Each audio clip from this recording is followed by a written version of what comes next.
The Boston Celtics are currently in the NBA Finals against the Golden State Warriors with a really solid chance to win their first title since 2008, but many people forget that the position they're in can practically be traced back to one single trade, a trade that might go down as the worst trade in NBA history. Today we're going to look back at that trade and how it built the Boston Celtics we now know. This should be fun. If you guys like the content, smash the like button, smash the subscribe button. Let's go for 4 likes on today's video, and let's get into this. Today's video is sponsored by PrizePicks, the player prop site I had an absolute blast with all season. You just choose over or under on certain stats for up to 10 times your entry. This is one of our last chances to make an NBA entry, so we need to end it on a good note, and I'm feeling confident. I'm taking Clay's over on points. I think if they're going to steal a game away and tie the series, it's going to take a big game from Clay, so I like that. I'm going over Jaylen Brown assists, as he's hit this in 4 of the last 5. I'm taking over on Jason Tatum rebounds. Then lastly, I'm taking over on Curry threes. It's a big number at 4.5, but he's hit this in every game of the series, and I don't really see it stopping. So there it is, the over, that if it hits, turns my $100 entry into $1,000. If you guys want to play along or just check out PrizePicks, we've got a pretty awesome promo for you. If you go to the link in the description or use code Jimmer, after your first deposit, if you do at least a $5 entry, and Curry can score at least 1 point in the remainder of the series, you get $50 in promo cash. Insane. Thank you PrizePicks for sponsoring today's video. Let's begin by going back to the 2008 title by the Celtics, led by their big four of Paul Pierce, Kevin Garnett, Ray Allen, and Rajon Rondo. The team won 66 games in the regular season, good enough to be the top seed in the East. Now, they had far from an easy route to the title. They went 7 games against Atlanta in the first round, 7 games once again in the second round versus the Cavaliers, 6 games versus Detroit in the Eastern Conference Finals, and then 6 games against the Lakers to win it all. The big four would stick together the following season, but they would fall short in the second round versus the Dwight Howard-led Orlando Magic. But they would make it back to the finals in 2010, once again playing the Lakers. They would go all the way to 7 games, but eventually fell short. Now, over the next couple years, the Celtics would remain competitive with the top teams in the league, but the age started to catch up to the core, and they failed to get back to the finals. They lost in the semis in 2011, and then the conference finals in 2012. Then we saw the first domino fall of their roster. Ray Allen decided to pass up on a 2-year, $12 million deal with the Celtics in favor of a 3-year, just over $3 million a season deal with the Miami Heat. An obvious decision for someone looking to ring chase, as they were just 1 year removed from the infamous LeBron James decision that formed the big three of LeBron, D. Wade, and Chris Bosh. Now the Celtics were left with Rondo and a quickly aging Paul Pierce and Kevin Garnett. Now Pierce and Garnett were still putting up decent numbers, but it was clear that their career was on a downward trajectory. Pierce was averaging 19, 6, and 4, Garnett 15 and 9. So here's the situation. Garnett is 36 years old with 2 years left on his deal. Paul Pierce is 35, with just 1 year left on his deal. But somehow, someway, the Boston Celtics received an offer to trade Kevin Garnett and Paul Pierce along with Jason Terry, who was also 35, in exchange for unprotected first rounders in 2014, 2016, 2018, and the right to swap first rounders in 2017, as well as Chris Humphries, Gerald Wallace, Chris Joseph, Keith Bogans, and Marshawn Brooks. Now, why in the world would the Nets make this trade?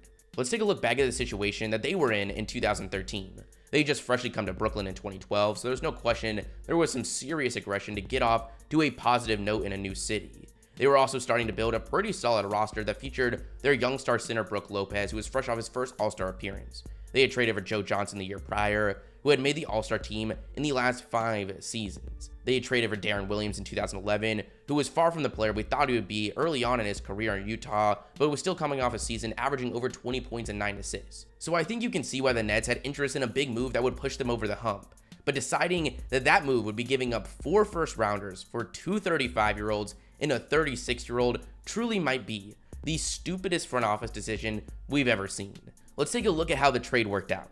The Nets finished the year as the 6th seed in the Eastern Conference Finals. They matched up with the Raptors in the first round, where they went to 7 games and just barely made it out. Then they faced the Heat in the second round, where they got manhandled in 5 games. So how did Pierce and Garnett perform? Well, Pierce averaged just 14 points, and the following season signed with the Washington Wizards.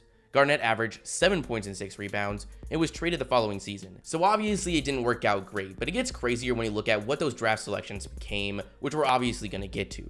The Celtics co-owner recalled the trade in an appearance on the Bill Simmons podcast in 2018, saying, "Ainge came to me with a deal on draft day in 2013 and said he was going to get 2 first-round picks from Brooklyn for Garnett, Pierce, and Terry and take on some bad contracts. I said, okay, are the picks unprotected? He said yes, In fact, they are. I said, great, go get a third pick. And he said, I'll ask. He went and asked, and he said, unbelievably, we've got a third pick. This is great. Then I said, go get a fourth pick. I think these guys have deal fever. We're going to keep going until they say no. I think they've been told by ownership to get this deal done, so let's go back. And Danny sort of gave me a look like I don't want to lose this deal by pushing it too hard. Normally, we try to play up the middle of the road with people, but I said go push aggressively for a fourth pick. And so we went back. He came back to me and said, okay, you've got your wish. They've said no, they're not going to give us a fourth pick, and I said fine, make the fourth pick into a pick swap, because swapping a pick doesn't feel like losing a pick. You still have a pick, and it's pretty unlikely that we'll be able to swap. That would mean we are better than they are, and we think they're going to be pretty good with this trade, so get the swap and call it a day. I mean, looking back at this whole situation, it's like the Golden State Warriors playing against a middle school B team. They were just playing games with them. As we mentioned, Ainge was happy with getting 2 first rounders, much closer to what the actual value was, but they were able to come back multiple times with multiple requests, all of which got accepted. We like to give Danny Ainge a lot of credit for his moves around this time, but I think the Nets deserve most of the credit here. We need to remember that Ainge also reportedly offered 6 first rounders to try and get Justice Winslow. But the fact that you can have a whole front office of people collectively making millions of dollars whose whole job is dedicated to managing a 13-man roster, think for a split second that this trade makes the smallest amount of sense is truly astonishing. But at least former GM Billy King is aware of this mistake, as he said in an interview years after the fact, I should have just given it another day to think about it. Let's talk in the morning. I should have regrouped everyone and gone through it again. I should have told Danny, give me a day. I probably would have revamped it. I should have said, look, Danny, everything looks good. Let's finish the draft. Let's talk in the morning. That's the one thing I would have done differently for sure.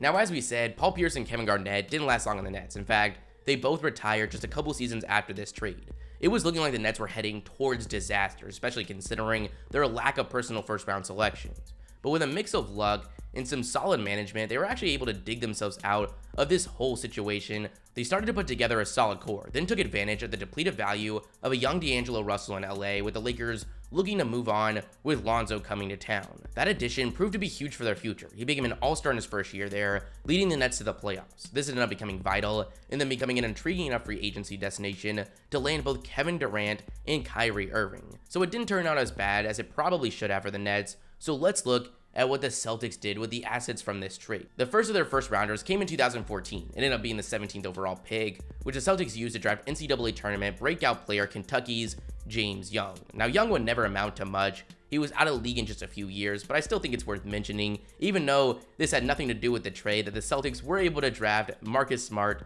that year with their personal selection.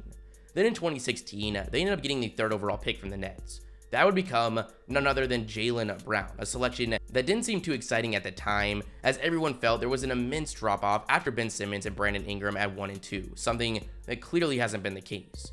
2017 is the one that really hurts to look back at if you're a Nets fan. Without the trade, the Celtics would have been at 27, and the Nets would have had the number 1 overall pick in the draft. But this just happened to be the year where the Celtics had the right to swap their first-round selections. Now, maybe this trade would have looked a lot different if the Celtics stayed at number 1 and took the consensus top pick Markelle Fultz, but they ended up deciding to trade down to number 3 with the 76ers and take Jason Tatum, picking up 2 additional first rounders in the process. Their last pick from the trade came in 2018, which they actually used to trade for Kyrie Irving, who, funny enough, lasted just a couple seasons in Boston before signing with the Nets in free agency. That selection, though, ended up being used by Cleveland to draft Colin Sexton. So yes, the Nets basically gave up Jaylen Brown, Jason Tatum, and Colin Sexton for Paul Pierce and Kevin Garnett on the brink of retirement. For Nets fans, tough to look back at, as this trade built the core that was able to sweep them in the first round and is now sitting in a pretty good position to win an NBA title. What's another crazy thing to look at is that Paul Pierce and Kevin Garnett led the Celtics to a championship in 2008. And then once that championship window closed, they traded them for the core that might be able to win their next championship. This was really fun to look back at. I want to know your guys' thoughts in the comments below. If you liked the video, smash the like button, smash the subscribe button. Hope you guys have a great day, and peace.